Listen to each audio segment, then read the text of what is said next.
मोर husband चाकरी career ये आरंभ तेणु मो माँ पाखक प्राय वर्ष को 2-3 थर आसे।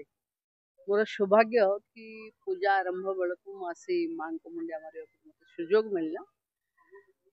आपण मैंने समस्ते जानी कि माँ ये प्रकल्प राज्य सरकार पखापाखि 336 कोटी प्रोजेक्ट करी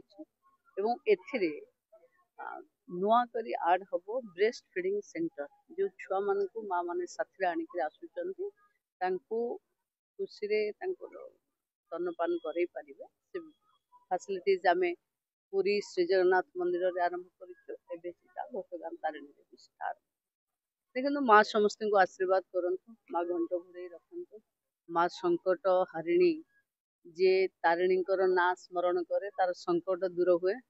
ओडिशार समस्त युवक कृषक समस्त उपरे माँ सेमती संकट हरण करूँ समस्त को भलरे रखि था।